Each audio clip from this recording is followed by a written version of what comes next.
Assalamualaikum.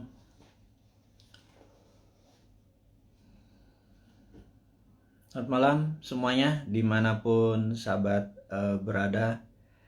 Malam ini pada tanggal 12 September ini adalah hari Minggu dan hari dimana sahabat semua lagi di rumah, lagi istirahat.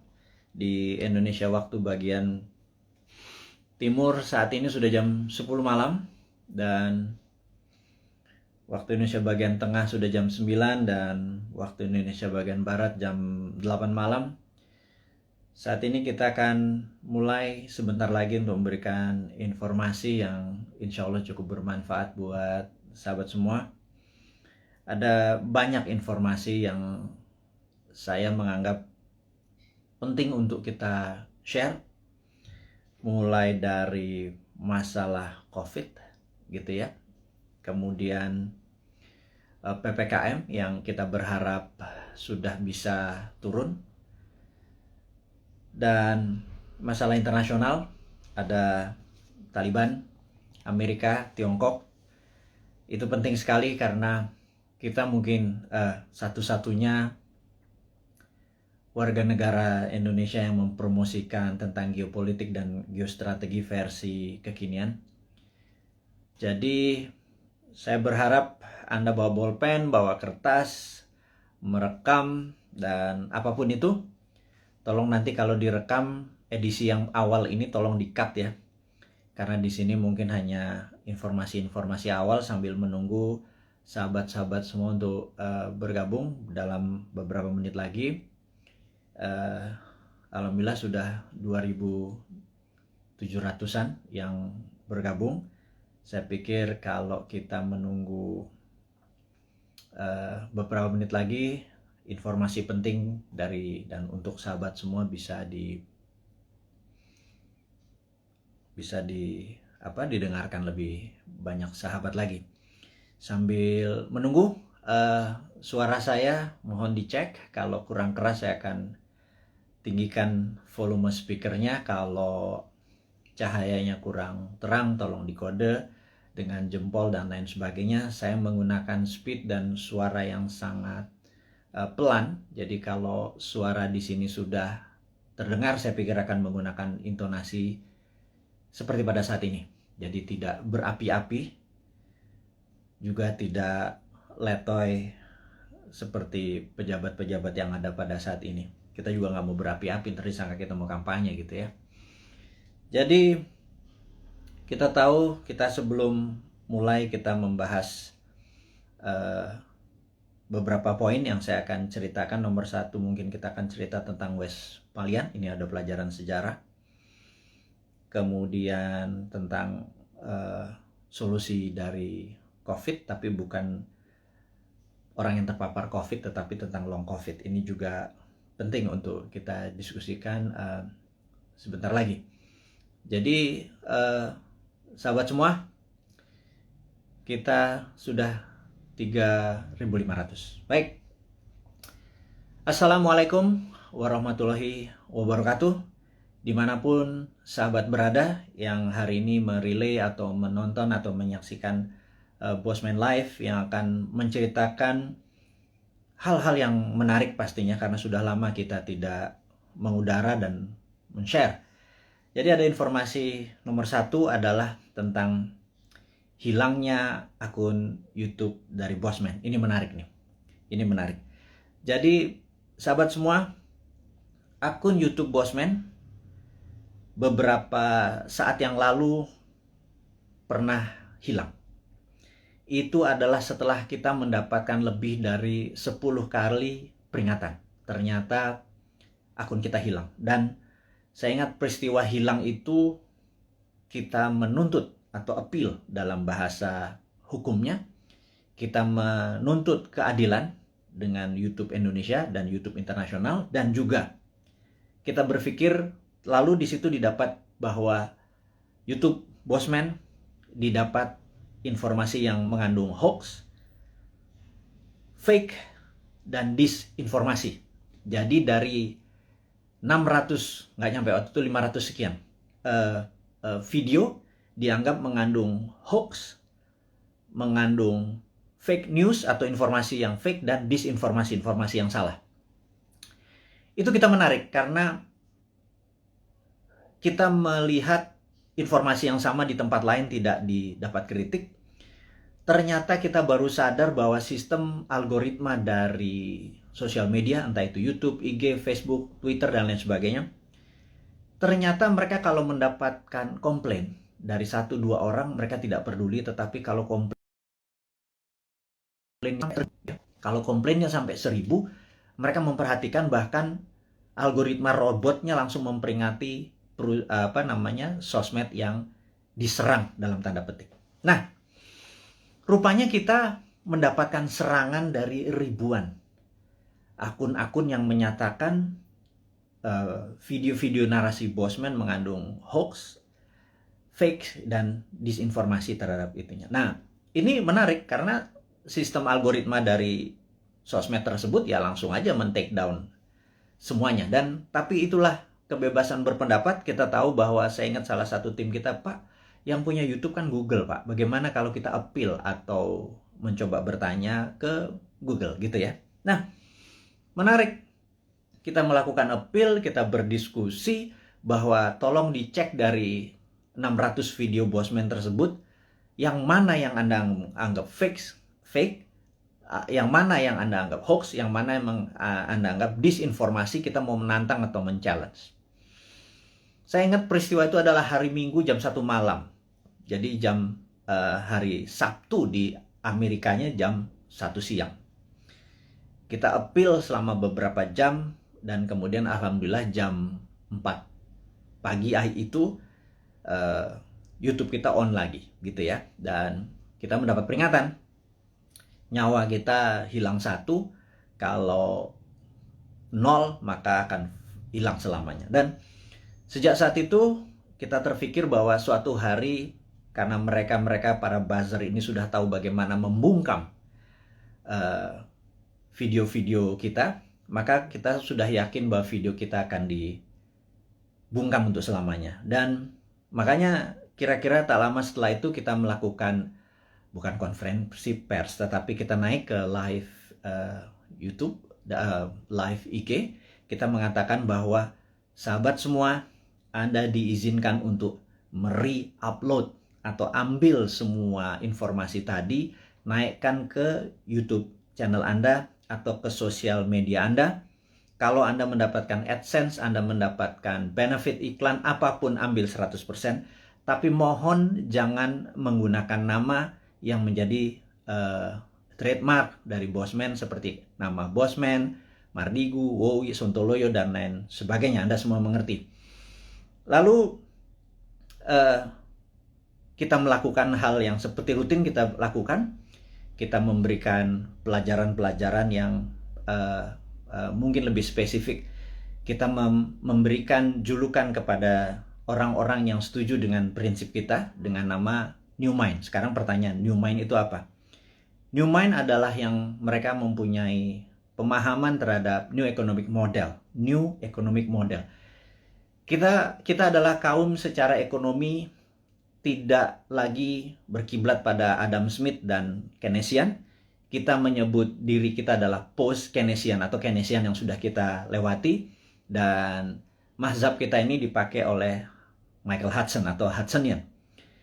Michael Hudson dengan Hudson Institute-nya tahun 1971 menyarankan pemerintahan Nixon untuk melepas jaminan emas dalam memprinting dolar. Kemudian menggunakan petroleum untuk printing money sebagai underlying dolar, dan hutang negara-negara lain untuk printing dolar. Sejak tahun 1971, Amerika awal menjadi negara superpower dan terus mengontrol dunia dengan energi dan currency. Kemudian Michael Hudson ngajar di Peking University tahun 1989. Partai Komunis Cina mengadopsi Hudsonian atau post-Keynesian sebagai platform ekonomi dalam negerinya. Dan dua negara tersebut sukses dalam 20 tahun, dari 89 ke 2008, di mana adalah Olimpiade Beijing waktu itu. Dunia tercengang. Dalam 20 tahun saja China atau Tiongkok sudah menjadi negara sangat besar atau superpower. Dan dua negara tadi, Amerika dan Tiongkok, menggunakan New Economic Model berbasis ajaran dari Michael Hudson, yang saat ini yang terkenal adalah muridnya namanya Stephanie Kelton.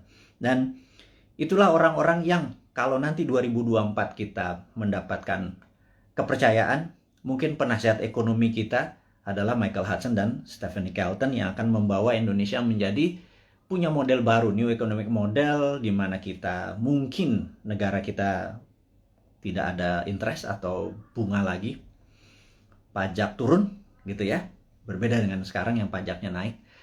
Hal ini adalah karena kita New Economic Model. Jadi New Economic Model kita menyebut diri kita sebagai New Mind. Kemudian New Mind memahami apa yang namanya geopolitik. Geopolitik adalah sebuah kekuatan geografi dari negara kita untuk kekuatan berpolitik terhadap negara-negara lain. Jadi saat ini misalnya kekuatan geografi kita untuk politik untuk menekan Singapura, menekan ASEAN, menjadi kekuatan di tengah, memanfaatkan Selat Malaka untuk keuntungan ekonomi, saat ini tidak dilakukan selama 20 tahun pemerintahan yang ada. Kenapa saya sebut 20 tahun? Karena 20 tahun adalah ukuran yang harus kita patokkan. Jadi Dubai dibangun dalam 20 tahun, Beijing dibangun 20 tahun, Tiongkok, kemudian banyak negara yang dalam 20 tahun menjadi negara besar. Jadi kita tanya sekali lagi, Ibu Mega, alhamdulillah Anda sudah 3 tahun menjabat sebagai presiden ke-5, kemudian Pak SBY selama 10 tahun, terima kasih Anda sudah 10 tahun membawa negara ini. Kemudian terakhir adalah saat ini Pak Jokowi dengan 7 tahun, jadi total sudah 20 tahun. Pertanyaan dari kaum New Mind kepada Anda semua yang kami menganggap tidak berbeda haluan ekonominya, kita bicara ekonomi dulu ya, adalah tidak berhasil membawa Indonesia untuk menjadi negara superpower. Dan kemudian tahun 2024 ada 3 informasi yang kita bisa share. Nomor 1 adalah ada isu bahwa akan diperpanjang 3 masa jabatan. Jadi incumbent bisa men-challenge lagi dirinya. Dan di sini saya ragu apakah nanti tahun 2024 Anda menang juga gitu ya. Tapi nggak apa-apa, itu adalah fair fight. Jadi kalau kita nih kaum New Mind mendadak nanti challenge-nya dengan incumbent, mungkin menarik karena kita menang atau kalah pun dari yang the best gitu ya. Kemudian ada isu kedua, yaitu tidak 3 kali masa jabatan tetapi ditambah 3 tahun. Seperti halnya waktu itu FDR, Franklin Delano Roosevelt, karena Perang Dunia Kedua terjadi di Amerika, dia harus memperpanjang jadi 4 kali. Jadi satu-satunya presiden yang 4 kali masa jabatan dikarenakan di-extend jabatannya. Jadi minta di-extend 3 tahun karena mungkin tahun 2020, 2021, 2022 masa pandemi ini tidak perform, jadi minta jabatan 3 tahun.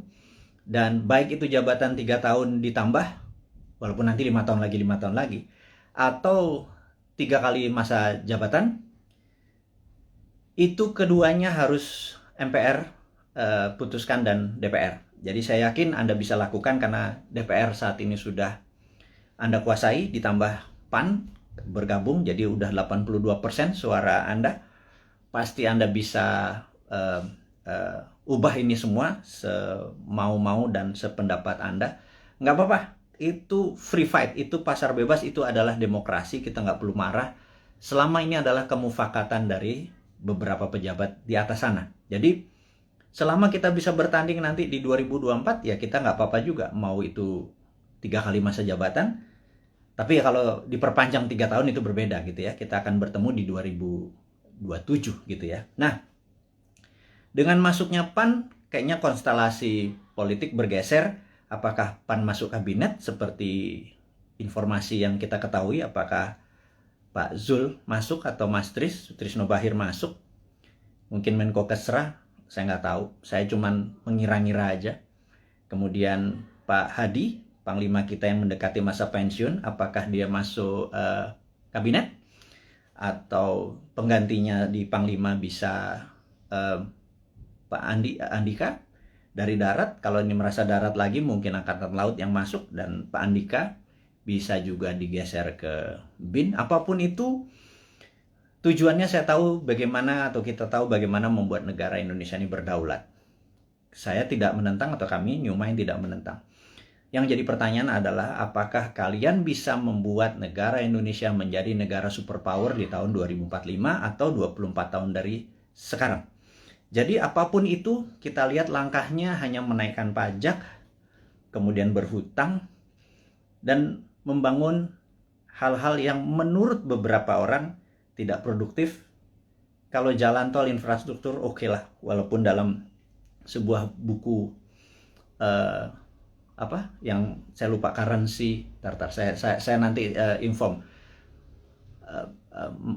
si Bolat ini, dia menyatakan bahwa jangan mimpi membangun negara hanya bersandar pada infrastruktur, jadi harus holistik. Jadi ada infrastruktur statis, infrastruktur dinamis, dan saat ini dianggap hanya infrastruktur statis yang diam seperti jalan tol, jembatan, pelabuhan, dan lain sebagainya. Harusnya infrastruktur dinamis juga dibangun. Tapi ada hal yang menurut kami adalah hal yang tidak produktif, adalah membangun ibu kota pindah ke Penajam. Dan ini produktifnya di mana kita nggak tahu gitu ya. Tapi yang jelas itu bukan hal yang penting, karena bagi orang seperti saya atau kaum New Mind ini yang sangat percaya pada kedaulatan sebuah bangsa, Penajam itu sangat lemah sekali jika ada serangan dari negara lain. Karena sisi utara ada Malaysia, Sarawak, di mana pangkalan militer Malaysia terbesar adalah di utara Kalimantan, di Sarawak. Kalau menyerang Penajam kurang dari setengah jam, bawa bom pesawat pembom rata tanah, dan kita nggak punya perlindungan sama sekali. Jadi saya pikir membangun Penajam, membangun ibu kota, nomor satu adalah harusnya membangun pangkalan militer terlebih dahulu. Pangkalan angkatan lautnya digeser dulu, pangkalan angkatan udara digeser dulu, kemudian darat dan kepolisian harus dipersiapkan dulu, infrastruktur harus disiapkan dulu, baru ibu kotanya. Jangan dibangun gedungnya dulu. Begitu saya jadi presiden nanti tinggal dibom sama Malaysia, kan gerah kita. Jadi saya rasa sudahlah, jangan nanti jadi hambalang. Penajam itu lupakan. Ini saran dari New Mind. Wahai yang terhormat kepala negara, jangan dilanjutkan. Kita mengutamakan adalah masalah pandemi dulu gitu ya. Nah, kita masuk ke topik berikutnya adalah, masih topik yang pertama adalah, yang jelas YouTube channel kita kemudian diserang lagi berkali-kali sampai kita bingung. Maksudnya bingung nih gini, kita kan punya channel di Santara dengan tagline UKM menang. Kemudian Dinaran Official dengan tagline Rupiah menang. Kalau Bosman Mardigu, tagline-nya adalah Indonesia menang. Jadi kita memasang cerita, karena selama di takedown tidak boleh upload, kita menaruh informasi di Dinaran Official dan di Santara. Kemudian begitu kita boleh lagi memasang, kita memindahkan informasi di Dinaran tersebut official ke Bosman Mardigu, dan itu di take down juga. Itu kita heran, berarti memang YouTube kita memang ditarget gitu ya, sampai kita kebingungan. Karena apalagi yang ditarget, karena benar-benar kata-kata yang kita taruh, bahkan jualan emas, jualan dinaran, akan mempromosikan emas sebagai alat bayar atau bukan, sebagai alat tukar, itu pun di take down. Jadi kita pikir kita akhirnya diserang lagi. Kali ini menarik, katanya kita melanggar konsensus WHO. Kita ngecek langsung video mana yang melanggar konsensus WHO. Ternyata di salah satu video, nggak di salah satu, ada 5 video kita tentang BPOM dan vaksin dan COVID. Di situ kita terang-terangan mengatakan kita mendukung vaksinasi, tetapi kita lebih mendukung terapi imunitas, alias mereka dites titernya dulu, dimana kalau titernya 150 ke atas atau 200 ke atas tidak usah vaksin karena antibodinya tinggi. Jangan semua orang dihajar titernya rendah atau tinggi, dihajar semua pakai vaksin, sehingga terjadi pemborosan. Dan menurut kita ini Ada 400 juta vaksin udah dibeli, jangan-jangan dengan 50 juta kalau kita selected mereka yang titernya di bawah 150 antibodinya itu yang divaksin, maka jangan-jangan 80% penduduk kita yang di kampung-kampung sana yang hanya makan tiwul, hanya makan jagung rebus, terus ngopi, terus ngakak-ngakak tuh titernya pada tinggi semua karena bahagia semua. Sementara yang bermasalah nyara orang di kota dan pejabat-pejabat, terutama politikus yang titernya rendah walaupun makannya enak, mungkin karena duitnya nggak halal kali ya. Mereka-mereka yang dikasih vaksin gitu. Nah, ternyata kita mempromosikan imunoterapi atau terapi imunitas itu dianggap melanggar konsensus WHO. Dan kita di take down lagi. Jadi kita mulai mempelajari apa sih konsensus WHO. Ternyata konsensus WHO itu adalah vaksin itu suggested, atau dalam bahasa Indonesianya, vaksin itu disarankan.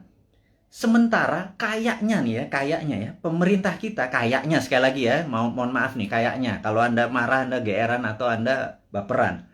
Kalau baperan jangan jadi pejabat ya. Jadi kayaknya di Indonesia vaksin itu mandatori, diwajibkan. Sementara WHO hanya suggested atau menyarankan. Jadi di sini kita ada sedikit pertanyaan. Kita tidak melanggar konsensus WHO, tapi mungkin melanggar mandatori atau perintah dari pemerintah saat ini. Sekali lagi, kita bukannya tidak mendukung, tapi kita punya preference. Karena sahabat saya, seorang profesor yang saat ini mengajar di Cornell University, beberapa minggu yang lalu, mungkin beberapa hari yang lalu, 3 minggu yang lalu, mengatakan, kalau vaksin adalah sebagai single bullet proof untuk menang melawan COVID, itu halu. Jadi dianggap delusion. Jadi menurut beliau, kalau kita menganggap atau kita berpikiran bahwa untuk menang melawan virus corona ini, vaksin adalah satu-satunya single bullet proof, itu delusion. Jadi itu kata-kata sebenarnya cukup sadis gitu ya. Karena sebenarnya ada banyak cara untuk selain vaksin. Taliban itu nggak pakai vaksin, nggak pakai masker tuh, nggak ada yang satu pun yang kena.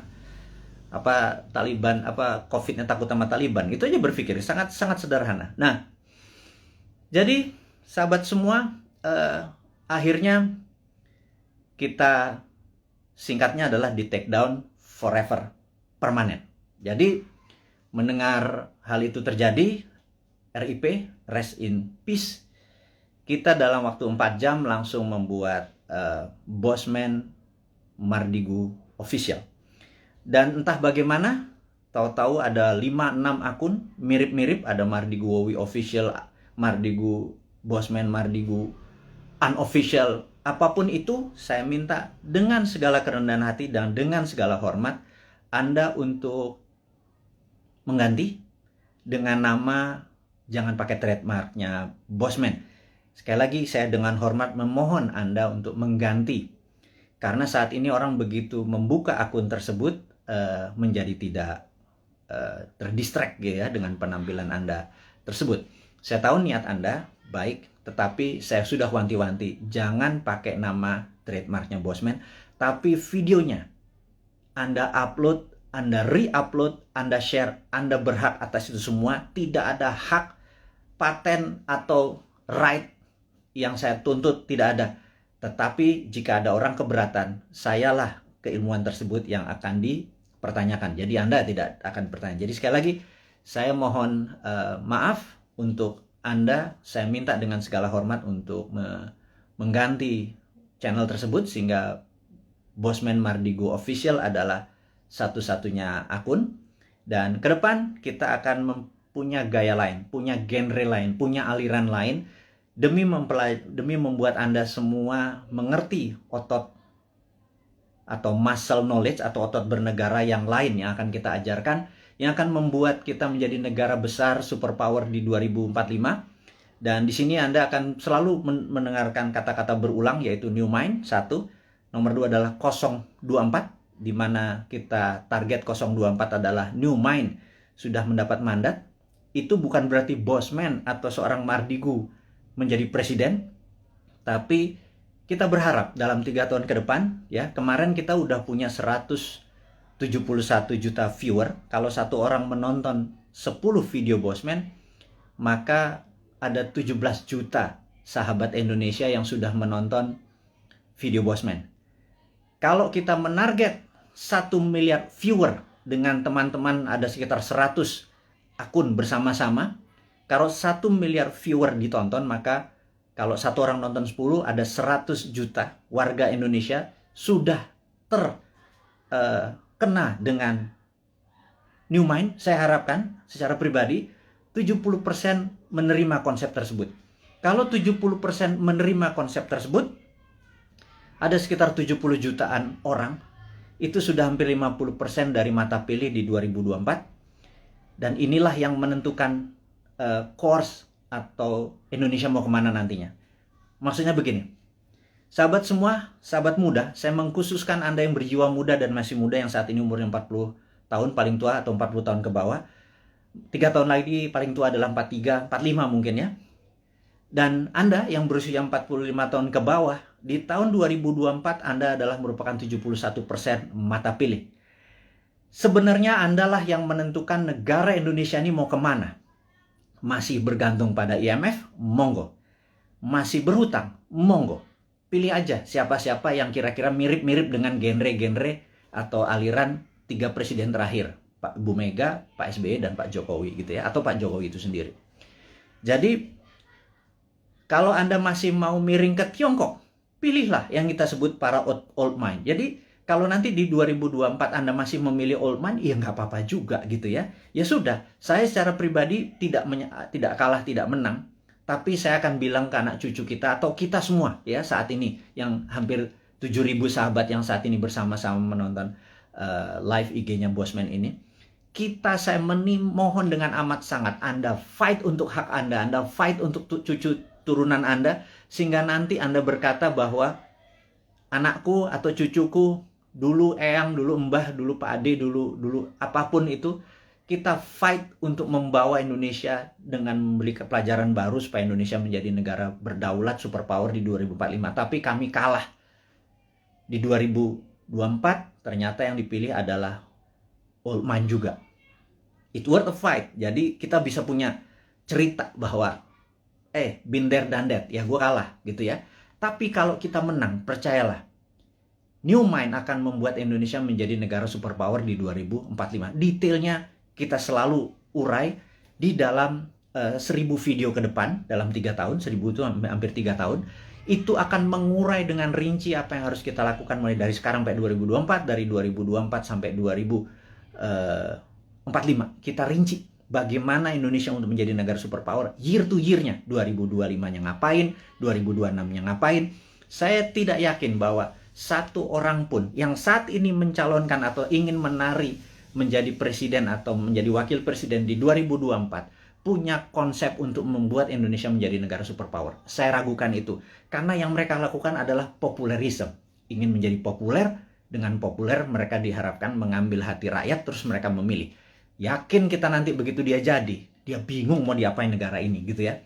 Beda dengan New Mind. New Mind tidak ingin menari untuk menjadi presiden, tetapi konsepnya yang akan kita bawa agar siapapun yang nanti menari di 2024 membawa konsep ini yang akan membawa Indonesia menjadi negara superpower di tahun 2045. Itu 24 tahun dari sekarang. Jadi kita harus bersiap-siap menuju ke tahun 2045, dan kalau kita mundur 2029 atau 2034, telat kita. Ya, sekali lagi. Nah, sahabat semua, jadi saya rangkum sesi pertama, yaitu mengingatkan untuk Anda mensubscribe Bosman Mardigu Official, dan tolong sebar dan viralkan. Kemudian isinya mau di re-upload di YouTube channel Anda atas nama Anda pribadi, monggo. Karena kita akan fight dalam jangka panjang. Dan jangan lupa Anda harus mempromosikan Anda punya YouTube, IG tadi, dan lain sebagainya. Karena jangan Anda menunggu bola, Anda hanya menggunakan video Bosman, harus terus mengharapkan orang nonton, kemudian mengharapkan AdSense. Nggak bisa begitu. Anda harus berkeringat untuk apapun yang Anda dapat. Anda promosikan video-video tadi di video YouTube channel atau sosial media Anda. Dan tadi pagi saya heran, saya naikkan sesuatu di IG. IG ini saya agak sedikit deg-degan. Karena di Agustus kemarin 5 kali kita diperingati, bahkan kita ada kata-kata ganyang koruptor itu di take down. Itu cukup kaget saya.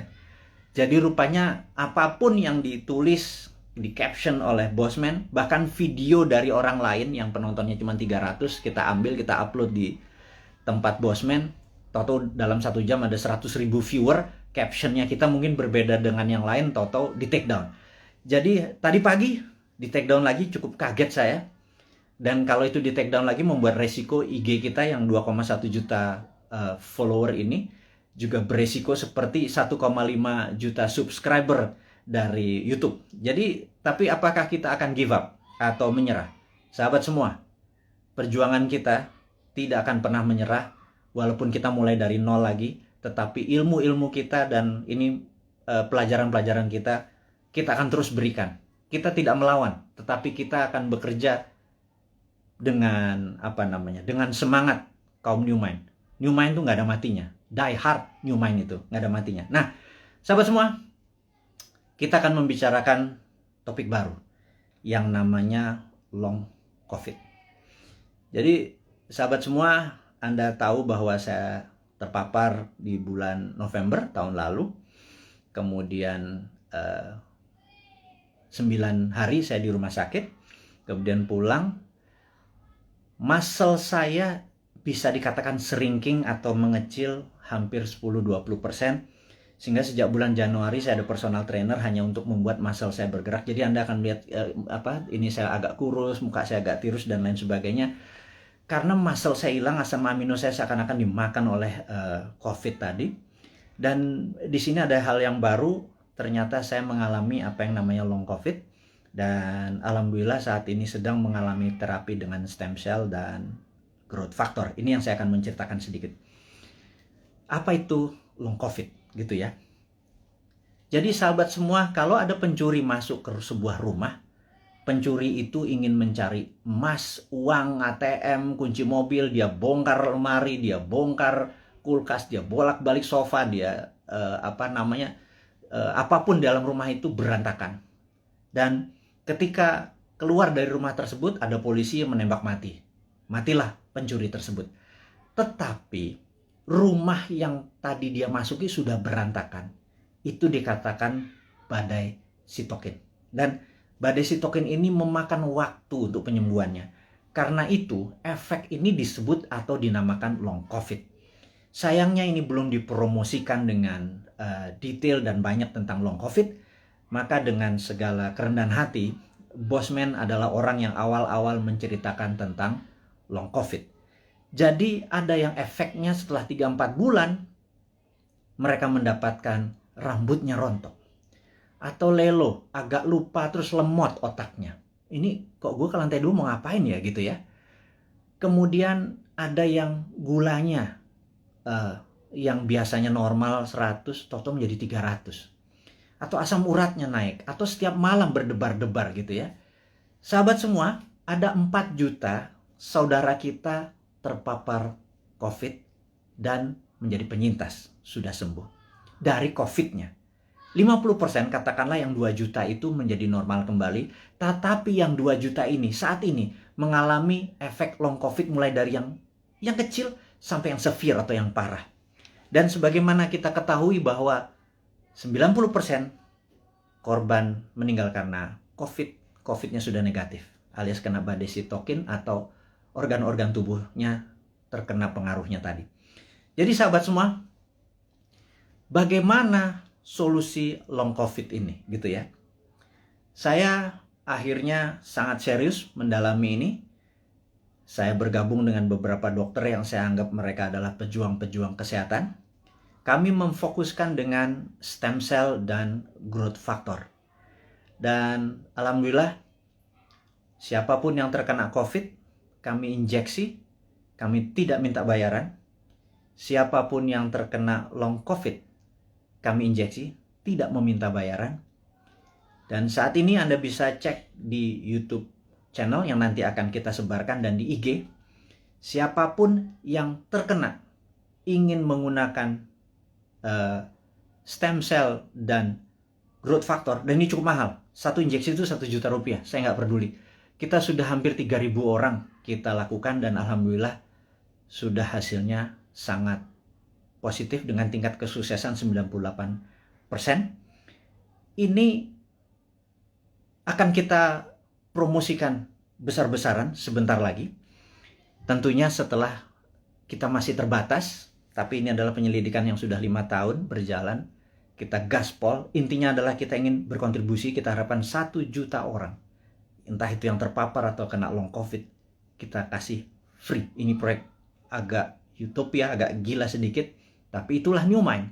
Tidak minta sumbangan pemerintah, tidak minta sumbangan apapun, tetapi kalau Anda kami tolong, dan rambut Anda yang rontok tahu-tahu tumbuh kembali setelah beberapa kali diinjeksi, kami mohon dengan hormat, Anda gratis. Tapi kalau Anda mau berkontribusi untuk menolong sesamanya, terserah.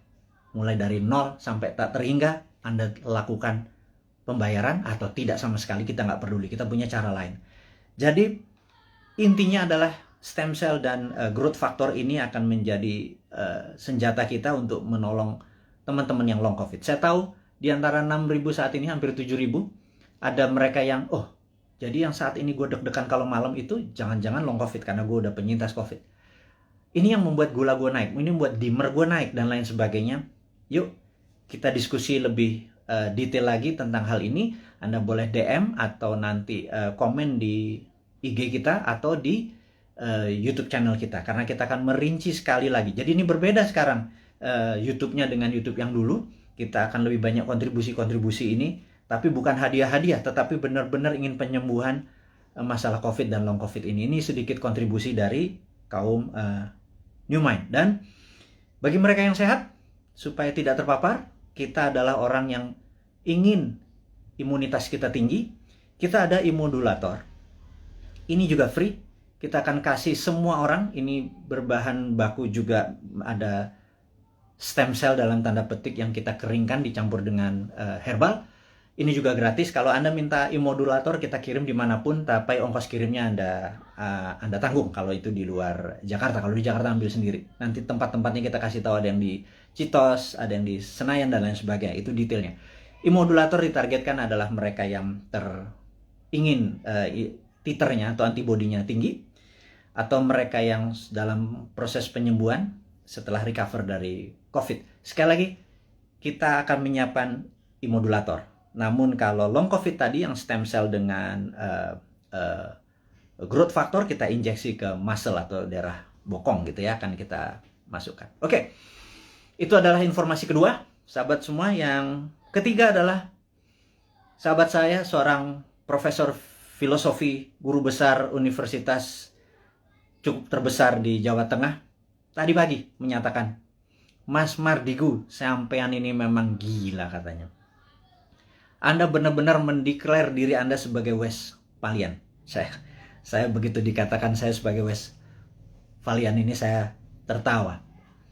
Karena bagi orang seperti saya, no need an explanation tentang apa itu Westphalian. Jadi, tapi saya yakin teman-teman yang masih muda di bawah 40 tahun, mungkin yang memahami Westphalian ini cuman 5-10%. Ya udah, saya review apa. What the hell is Westphalian gitu ya. Jadi Westphalian ini adalah orang-orang yang mendukung. Ini adalah di abad 17, tepatnya mungkin tahun 1648. Ada Westphalian, sebuah kota yang sekarang di wilayah Jerman, Westphalia. Itu mengadakan treaty, perjanjian antara kaum monarki dengan nasionalis. Jadi disitulah masa keemasan awal kaum nasionalis yang nanti melahirkan demokrasi, dan masa suram dari kerajaan atau monarki. Dan sejak saat itu negara-negara Eropa perlahan-lahan monarkinya makin turun dan berakhir di Perang Dunia Pertama. Negara-negara menjadi nasionalis atau disebut nation state. Nation adalah negara, state adalah bangsa. Jadi negara bangsa adalah pemahaman Westphalian. Kemudian di Perang Dunia Pertama, Westphalian menguasai 80% dunia, monarkinya nggak sampai 20%. Kemudian di 1945, Perang Dunia Kedua, ada 100 negara lahir dan semua adalah Westphalian. sehingga monarki menjadi mengecil. Tapi orang-orang monark ini melakukan memutasi. Mereka menjadi raja-raja seperti Rothschild, Oppenheimer, dan lain sebagainya. Ada 13 raja-raja, keluarga raja-raja dalam tanda petik, bukan raja beneran tapi raja ekonomi. Nah, mereka inilah yang mulai menggarap dunia tahun 50-an, 60-an, 70-an terus, dan mereka yang kita sebut sekarang dengan nama globalis. Jadi globalis ini anti nation, anti negara, anti bangsa.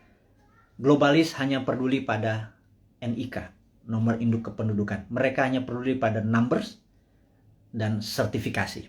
Jadi saya tidak menentang vaksin, saya menentang sertifikasi. Jadi ini jelas ya posisi saya ya.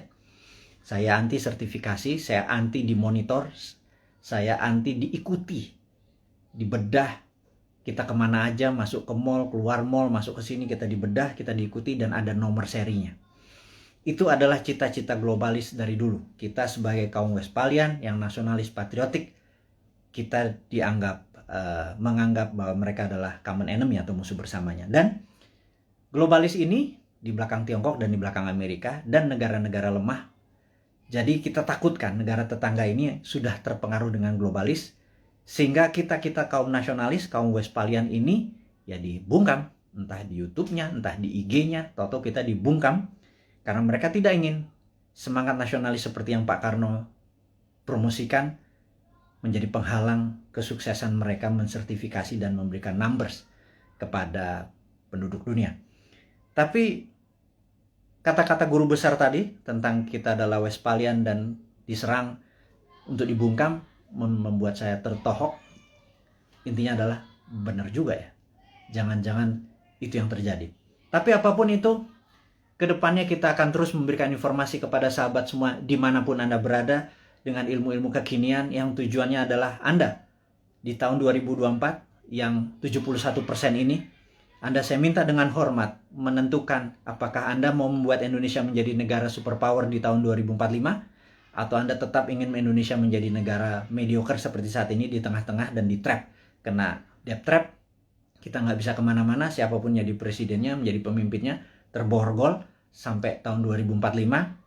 Anda bisa pilih itu semua, dan untuk itu saya mohon dengan amat sangat Anda promosikan ide-ide dari New Mind ini dengan siapapun. Kita challenge ilmu kita ini, kita lakukan studi lebih dalam lagi. Tujuannya adalah untuk membuat Indonesia berdaulat seperti kaum Westphalian atau nasionalis. Tapi kalau Anda memilih menjadi sama globalis, monggo juga 2024 kita memilih enggak, kita bukan nasionalis, kita setuju sama globalis, kita ikut Tiongkok, kita ikut Amerika, kita ikut IMF, kita ikut obor, kita ikut globalis, silahkan juga. Itu ada pilihan Anda. Tapi saya secara pribadi menyatakan diri saya anti globalis, saya Westphalian, saya nasionalis, saya patriotis, dan saya harap mereka-mereka yang mengadopsi New Mind berpendapat bahwa kita anti bunga, deposito kita tidak ada bunga, rupiah kita berputar, dan salah satu transaksinya kita nanti bisa menggunakan alat tukar baru yang namanya emas, di mana cadangan deposito emas kita cukup besar yang bisa menjadi underlying dari transaksi menggunakan emas. Ini adalah prinsip-prinsip New Mind. Sahabat semua, kita sudah bersama-sama hampir 1 jam. Ada 3 topik hari ini yang kita diskusikan. Saya harap video ini bisa Anda tonton sekali lagi untuk memahami maksud-maksud kita ke depan.